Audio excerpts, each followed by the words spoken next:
you haven't seen my last video, I would highly suggest checking that one out first because, spoiler, I'm making a ball gown. It's also in the title. Sorry, spoiler alert. So my last video explained every garment that I'm gonna need for this ball gown, and today we are gonna start with the corset. Yeah, I know, I'm supposed to start with the chemise, but chemises are so boring. And I really wanted to start with the corset. I love corsets, I love making them. I've made one, or now I've made two, now that I'm filming this, but yeah, before this I had only made one corset, but I really loved it, and I love corsets, so I really wanted to start with the corset and not the chemise. Sue me. So let's get right into it.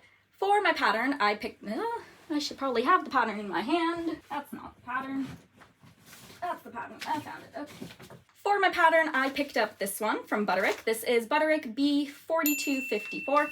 Now, I've used Butterick patterns before, and I generally really like them. I know there are other patterns out there that are probably more historically accurate. I'm pretty sure Truly Victorian has a good one. I have heard good things about Red Threaded as well. But honestly, this one was affordable and easy for me to buy, so I just went with Butterick because I know Butterick and I know how to work with their patterns. Since I'm making an 1860s ball gown, I needed a corset that would give me the right shape. So from my research, I had learned that corsets of this time period tended to be a bit shorter. They also tended to have gores around the bust, but I did find some examples of extant corsets and diagrams that didn't have the gores. They just had really narrow curved panels. So to make things easier for myself, I went with View C on the Butterick pattern. That's the one without the gores, just to make things a little bit simpler for me as I constructed this corset. I didn't want to worry about having to insert gores and that sort of thing, which I haven't really done before. So now let's get into a little bit of a cost breakdown. Move over here as I usually do. So, my main fabric for this corset was not a bed sheet. Are you proud of me? Not a bed sheet. It was curtains. I found this pair of curtains at my local charity shop for £8.90 each. Annoyingly, they wouldn't just sell me one, which, like, I get it. Nobody's gonna want to buy one curtain unless you're like me and you're crazy and you make things out of curtains. Anyway, I had to buy both of them, so I spent just under $18 for them, but I used very little of just the one curtain, and I've still got plenty left of both of them for something else, so I'm just gonna count the cost of one curtain in this cost breakdown. My other fabrics included an interlayer of calico canvas, which I already had, but I had originally got for £4 for 1 meter. Also, I needed a lining, for which I used a white bedsheet that I already had, but I got for £5 at the charity shop. Next, I needed boning, and I got a giant roll of it online for £8. I ended up kind of regretting buying this, but we'll cover that later. Then I needed a busk, which I ordered online for £14. This was definitely one of my scariest purchases, and I probably could have found a cheaper one, frankly, or bought them in bulk, but I really wanted a good quality busk, and I ended up really liking the one that I got, so it is what it is. I think next time I might even go a little bit cheaper, but I didn't want to cheap out for my first corset with a busk. I wanted to make sure I had something good. I wish I had thought about that for the boning, but I didn't. Next, I got a grommet kit. Now this cost me £10, but it came with tons of grommets, and I feel pretty confident I'll be able to use this again in the future. So it's an investment for sure, but a necessary one. Then I needed some ribbon to lace up the back. I got 5 meters for £2.50, and that was just about perfect to lace up the back comfortably. I already had some ribbon to bind the edges, but that was £1 for a roll. Then I needed embroidery floss to floss the boning channels, and I used some for my stash, but let's just call it about 50p. And I decided to pad this corset out a bit. I will explain why later. So I used a combination of cotton wadding and cotton batting from my stash, both of which were about £3 for 1 meter. I also needed some materials for the mock-up. So this included a heavy-duty zipper for £3, 1 meter of cotton drill for £7, and zip ties, which I already had in a pack of 100 for £7. And then the pattern was £10. So altogether, this project cost me £63.40, or if I'd had to buy everything new, it would have been £86.90. So it's definitely not a cheap project. I can reuse some of the materials, of course, like the zipper and the grommets and the boning, but it's still a lot of money. So I spread out my purchases over months, which is why this video took me a really long time to make. I was working on the corset and buying materials as I needed them. I basically justified it by using my allotted takeaway money for each month to buy corset materials instead. So, I mean, worth it, I think. Alright, settle in. Make yourself comfortable, and let's get to sewing. So the first thing I did was trace off my pattern. I always do this just to preserve the original pattern, and because it's easier to fix mistakes if you have the original uncut pattern to refer to.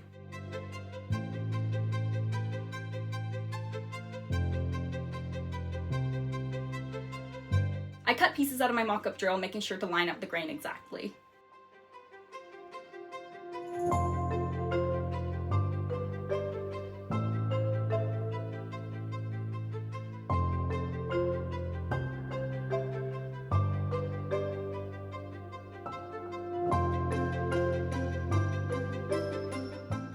let's take a minute to appreciate this absolute monstrosity of a garment. So many pins.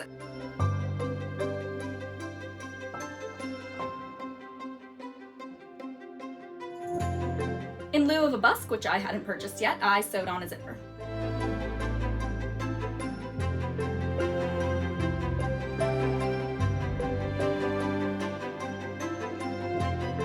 I pressed all my seams over a rolled towel to help preserve those curves, and then I sewed the seam allowance down to create 2 boning channels on each seam.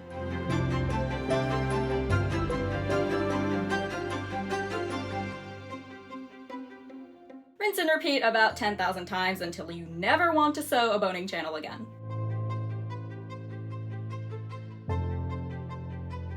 And then I stuck a bunch of zip ties into the mock-up. Nothing fancy. Alright, so mock-up number 1. You cannot see it because it's black on black. That was real smart of me. I may change the cami just so that you can see what we're looking at. I also may try and figure out this camera angle. Oh, okay, at least now you can kind of see what's going on. So the thing is, I haven't actually got a busk or boning yet because I wanted to see how much I would need and how long the busk needed to be.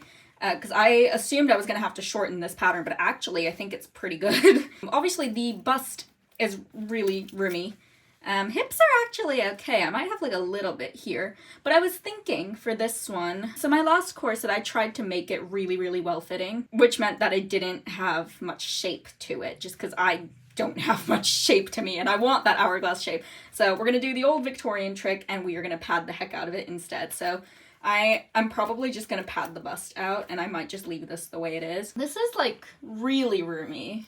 And so I'm wondering if padding it is gonna be enough. Oh, also, so when I cut out the back, I decided I'm gonna do like, so I did a 2-inch strip at the back and then seam allowance on either side, because you want an even 2-inch lacing gap, so I figured that would give me a better idea of how it's actually fitting as opposed to trying to lace it and seeing if the lacing is wonky. I don't think that was my idea, though. I'm pretty sure I got that from some YouTube video I watched. I will try and link it if I can find it, but I can't remember who it was now.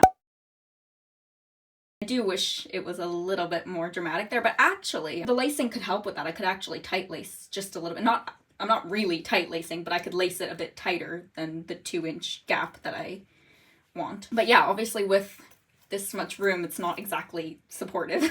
But it's a bit weird because the measurements say that the waist is 2 inches smaller than my waist, and this feels perfectly comfortable. So I don't know if there's a lot of ease in this pattern. Potentially I could go one size down and see how I feel about that. Also, when I'm just standing here, this is kind of cutting into my arm a bit, and I can't tell if that's the zip ties cutting in or if it's actually a bit high. I think it might be a combination. And the back is definitely too high because the dress that I'm probably gonna make, I don't think it's gonna come up that high. So I might just try and cut it straight across because this bit here is fine, and then I think if I just kind of mark that line across, that might be okay. I wonder if I could try some padding and see if that helps. Let's give it a go. Okay, it's a bit weird because I've literally just got socks in here. Sewing is weird, man. Yes, I'm putting socks in my corset. Lovely. I may also do a bit around the sides. I think the hips are fine as they are because they're quite close anyway, and so just a little bit of padding there. Ooh, I like that a lot. Okay, so I definitely want the hip padding because I really like the way that looks. I still feel like I could pull this in more, but I think if I just lace it tighter, that would be fine. And that's still like perfectly comfortable. You can see how much I'm pulling it in the back. I think you can anyway. I'm so sorry about the lighting. I genuinely do not have good lighting in this flat. I've got the one ceiling light and that is it. I don't know if the fairy lights would help, but let's give it a go. Well, now I'm just kind of backlit though, aren't I? I can pull this in like another inch or so almost. And that's still super comfortable. And that actually helps a lot with the bust as well. Because I would really like to keep the shape as close to the original as possible. Just because that is, the shape it's meant to be. And those are the proportions you're meant to have for that, like, ideal silhouette, right? And with the Victorians, they didn't necessarily always have those proportions. Some people just aren't built that way. They're not going to have a perfect hourglass shape, and so they pad. And I think that is what I would prefer to do rather than altering the pattern. What I might do is I might take out this back panel. I might put in the lacing panel just so I can see how much I can actually lace it. So I think we'll do that, and that can be considered mock-up 2, and then we'll go from there, I guess. So I think this is gonna be a lot of like putting on and taking off.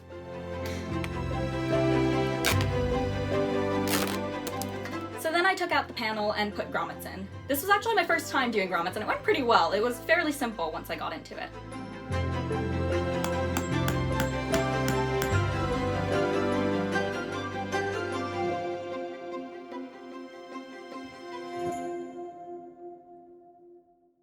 Okay, well, it laces shut, so that's not how that's supposed to work.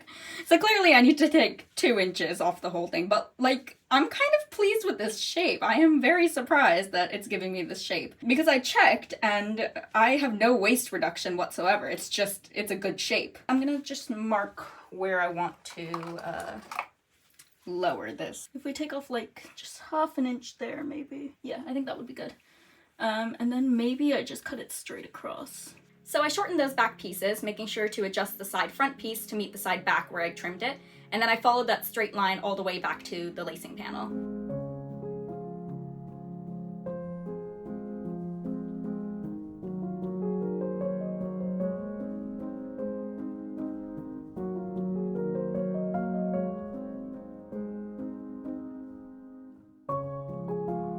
And then I messed up my math. Okay, so I needed to take 2 inches off the whole corset, or approximately 5 centimeters. So that means 2.5 centimeters on each side, and each side has 5 seams, so that's 0.5 centimeters off of each seam. The thing that I did not understand is when you're altering a paper pattern, each seam essentially has 2 sides, right? The 2 pattern pieces next to each other join together to form a seam. So what you actually have to do is half that measurement. So you have to take 0.25 centimeters off each side of each pattern piece. But I didn't account for that fact, so I essentially took 1 centimeter off each seam instead of the 1/2 centimeter that I intended. So I think you can see where this is going. My unsuspecting dumbass then ripped out the lacing panel, and we were ready for another mock-up. Okay, so mock-up number 2. I think that's about 2 inches. I have not actually measured it. I could. 3 inches, yeah, I thought it looked a little bit big. Yeah, and this is, it's tight. I even managed to get 1 inch of waist reduction, which is not something I usually ever get with corsets. It does feel a bit like I'm tight-laced. It's definitely not something that I would wear constantly, which makes me think that I might want to add a little bit back on, because I don't like the 3 inch gap. I don't know how I managed that, because I took 2 inches off and it was definitely closing before. Well, okay, let me loosen this and see how it feels when I'm actually at the tightness I want to be. That might do it, because that feels supportive and comfortable. Yeah, that's a pretty big gap. I don't really know how to add more back onto it, because by loosening it now, this side seam has come a bit more forward. So maybe I do need to add a bit more to everything. But I just took some off of everything. I don't know how I messed up the math on this. This is so dumb. I just altered it. I hate mock-ups. I mean, they're necessary and useful, but it's so annoying. I think I took off 1/2 centimeter on each one, so I'll add back 1/4 centimeter, I guess. I really don't want to do another mock-up. I could just dive into the fabric after this. I guess I will add back 1/4 centimeter to each one. I cut all of my pieces out of my white bedsheet and the calico canvas.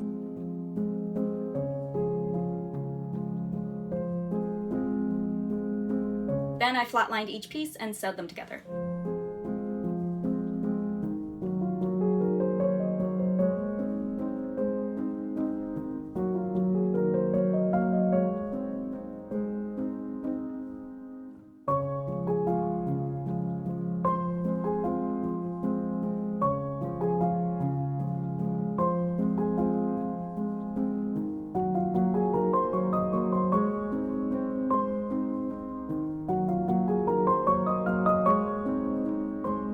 Once again, I pressed each seam open over a rolled up towel to help maintain the curves of the corset. Someday I will have a tailor's ham. I might even make one, so stay tuned. I then marked out boning channels a little bit wider than the boning I'd bought using a heat-sensitive pen. Again, 2 boning channels on each seam. We'll deal with the back panel later. Doing the boning channels only on the inner layers made the outside look a little bit more seamless, which was the look I was going for. So basically I ended up doing a bag lining because we're treating the inner lining in the canvas as one lining layer now.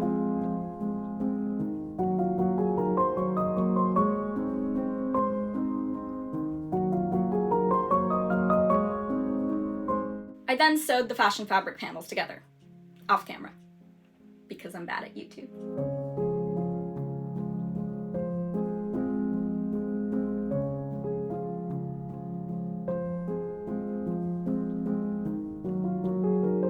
So the fashion fabric gets pinned to the lining at the front and back edge on both sides. On one front edge, I marked where the hooks of the busk will need to poke through, and then I sewed, back tacking at each marking and skipping over to the next to leave those gaps. I pressed the seam open and then closed again to give it a crisp edge. And then I could insert the busk.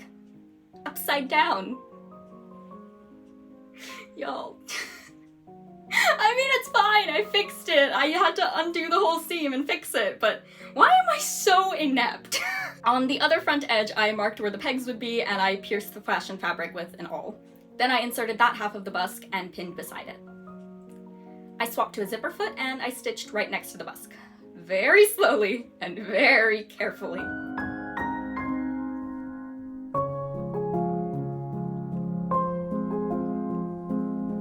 Now on the back panel, I marked out 2 boning channels, one right at the edge and the other about ½ an inch away.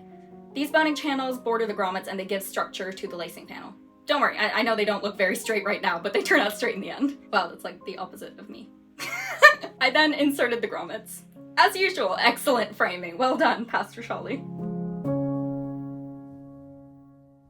Okay, so I wanted to do a quick fitting before I put in the real bones. I've just got the old zip ties in here. I don't know what I did, but I suddenly have no room for padding inserts, and this is just, it is what it is. I've got a 2-inch gap, so I might just, I don't know how I got the measurements wrong, because I could have sworn that this would give me room for, like, hip pads and whatever. Yeah, I am a little bit winded in this, funnily enough. I think I have laced it down a little bit too tight, which is annoying, because I wanted to see if I could get that 2-inch gap, which I can, but it's a little bit tight, so I'm wondering if I should maybe, because I'm not going to remake the whole thing, so it's either have a 2-inch gap and be a little bit winded. I'm not like tight lacing, but it's a little tighter than it should be. So either that or like let it out a little bit in the lacing and have a little bit bigger of a gap. This is only my 2nd corset ever, so it's okay if it's not perfect. I really thought I was going to need padding, but apparently I don't. Again, don't know how I got those measurements wrong, because I could have sworn that I calculated everything correctly. This is why math is not my strong suit. It is what it is. Anyway, the shape is fine. The support is fine. So I think I'm just gonna leave that. Next step would be boning. At least it's an even gap as well. Like, because my old corset, the first one I made, had a really bad lacing gap. It was like way too tight at the top and then like not enough room in the hips. But this at least is even, so that's good. Yeah. Alright. Onwards and upwards. I stitched along the bottom edge of the corset pretty close to the edge. Good lord, my fabric was fraying like mad. Curtain fabric was maybe not the best material to work with here. I then measured each bone, cut it to size minus a little bit of seam allowance, and sanded both edges.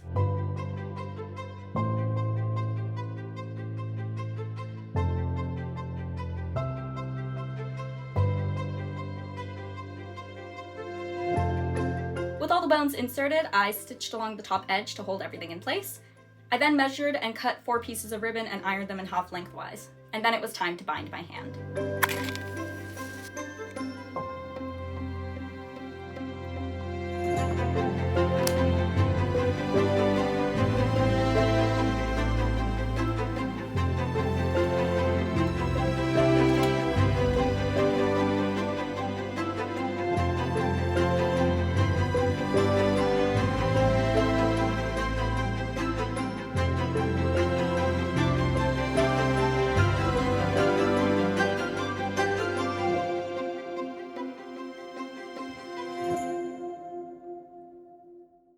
So the corset is pretty much done. All I have left to do is the flossing, which is a Victorian technique that they used to like keep the bones in place, keep them from shifting around, and also it's just some really pretty embroidery, so it's a nice like decorative element as well. So I've done some samples on my mock-up corset. Ignore this one is terrible. I don't know what I was thinking.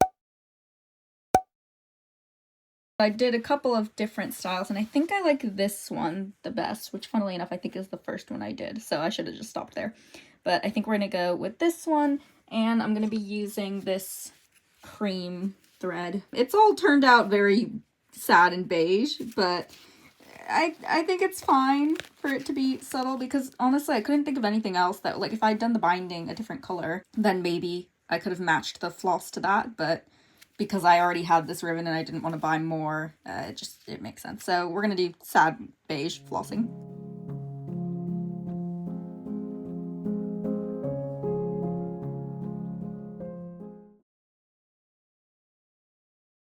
Okay, so I just was going back through the old footage and looking at how the first mock-up fit and then how it fit with the padding in. And the weird thing is that the corset the way it is now, I made it like a little bit too small, so it does fit me fine without the padding. But I don't like the shape it's giving me because it just looks too straight and it looks too similar to the first corset that I made. So I thought I would go ahead and add the padding in anyway. The gap in the back might be a little bit closer to 3 inches than 2. I think I'm okay with that because I would prefer to have the shape and a larger gap. So here's kind of what I'm planning to do. So I've just got some scrap paper here, and what I'm gonna do, I think, so I'm going to trace out a couple of like crescent shapes here. So one for the underbust region, and one for the hips, so that will kind of go this way, and then this one will kind of go like that.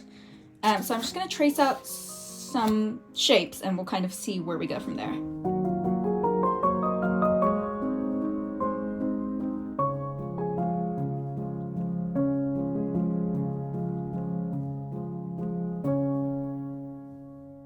This might be enough to start with. So I got this fleece for a costume that I made for my niece, so I don't think I'm going to use it for anything else, and it's like only a little bit thinner than my batting, so I think we might just go ahead and cut some shapes out of this and just see if I can stack them, and then I'll try the corset on and see how that all fits. Right, so it looks ridiculous because it's like big bird yellow, but yeah, I've just pinned them in.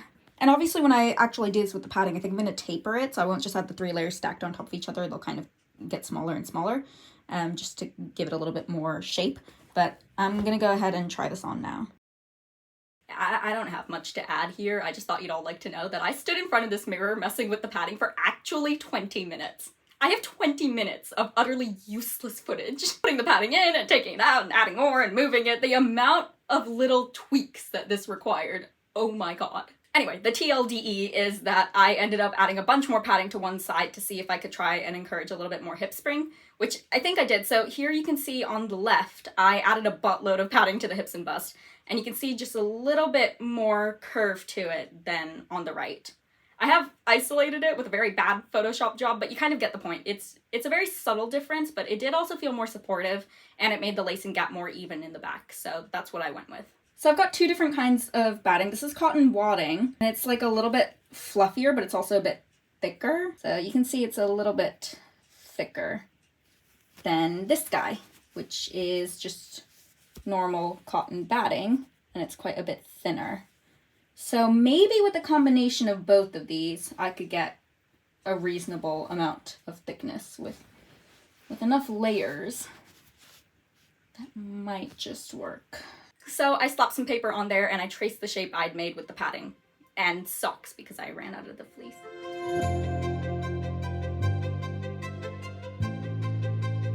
This is how much hip padding I need. I am not curvy.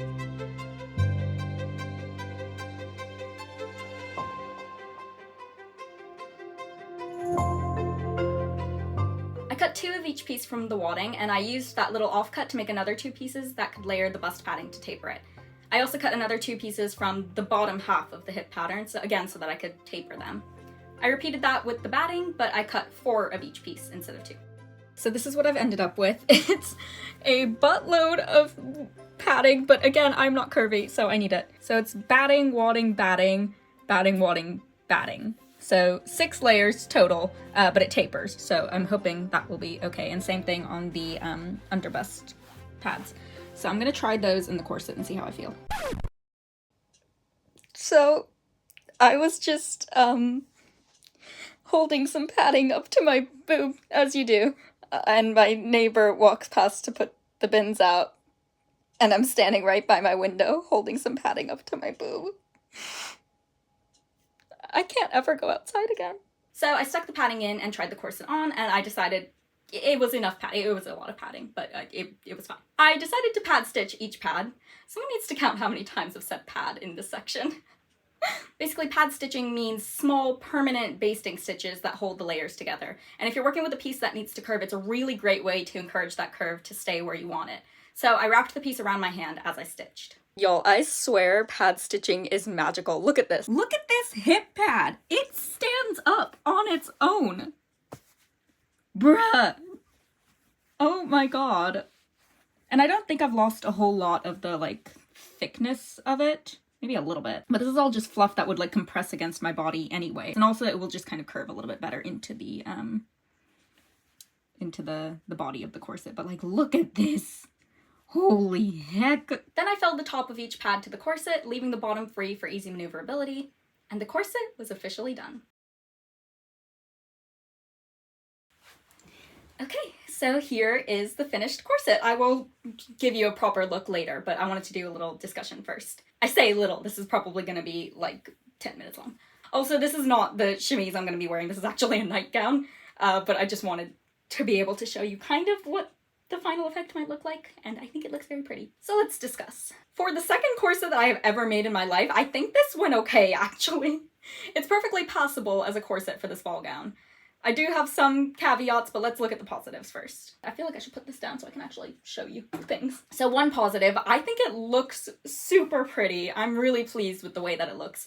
The cream color is really lovely, and I really like how simple and elegant the fabric looks with this champagne binding. It makes me feel fancy.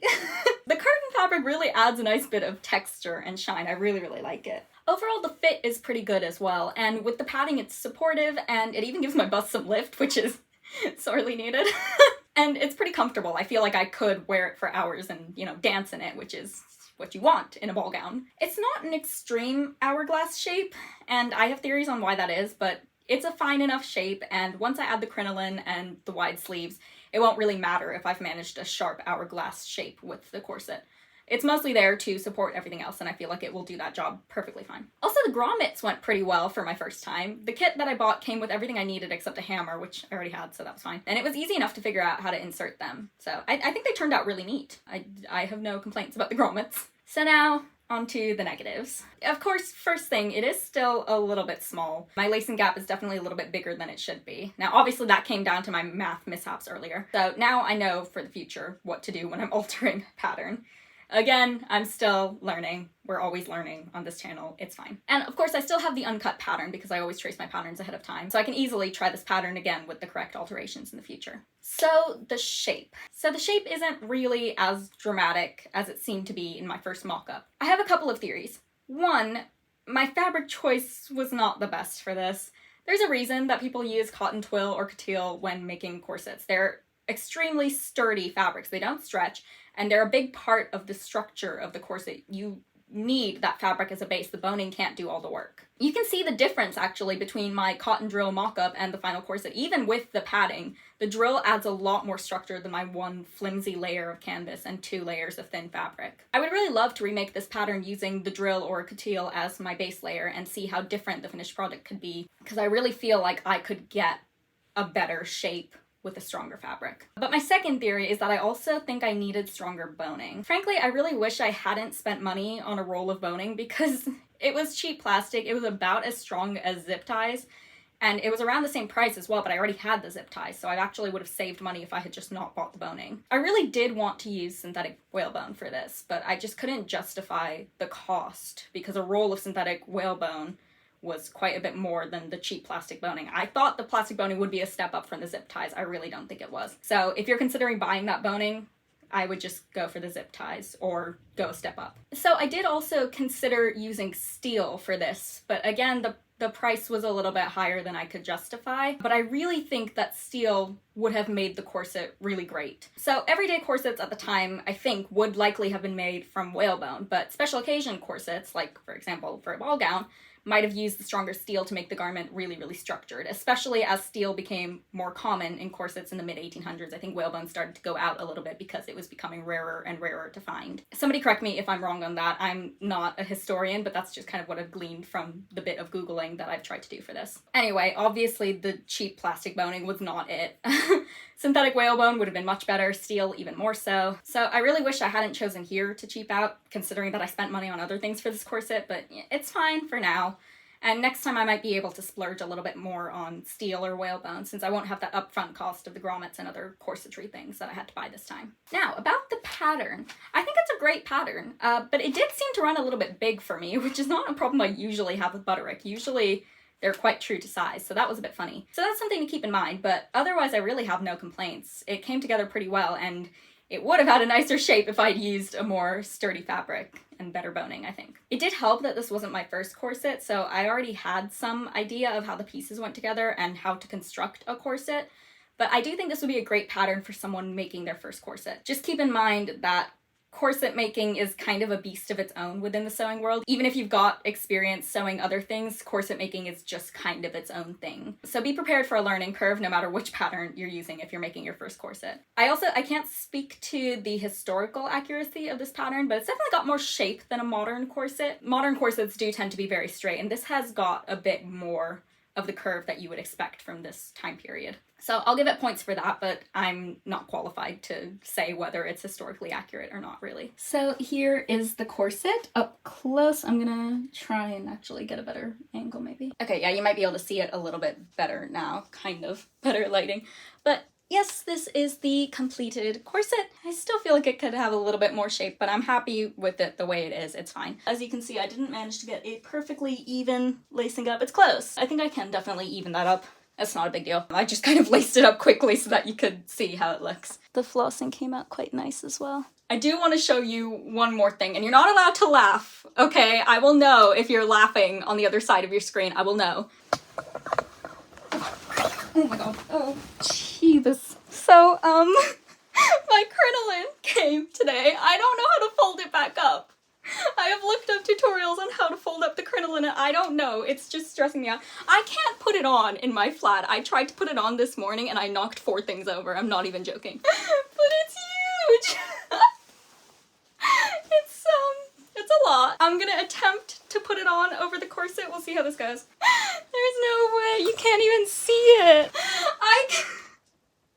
I don't know how I'm gonna do this ball gown in this flat. The crinoline doesn't fit in my flat. Like, what do I do? But you're not allowed to laugh. I'm laughing. You can't laugh at me because this is a stupid problem to have when you live in London and you're in a tiny flat and your crinoline doesn't fit in your flat. Who has problems like that, honestly? I wish I could twirl in it and show you, but I will knock 4 more things over. So I'm not gonna do that. So it's not even like fully belled out right now because I'm holding it down at the sides because there isn't enough room in this. I don't know what to do. Okay, hold on.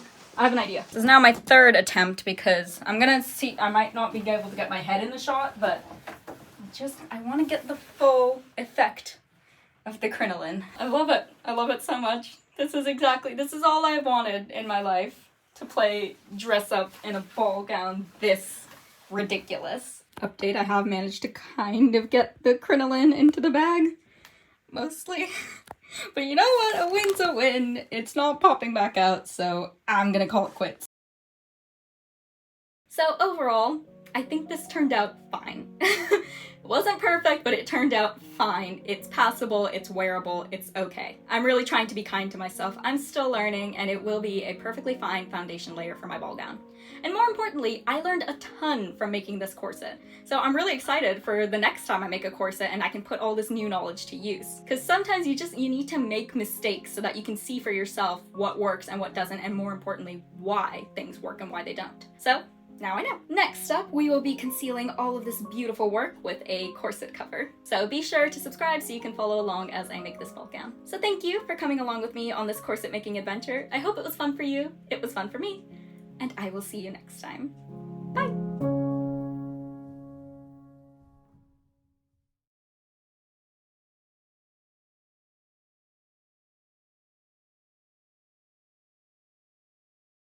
Oh my god.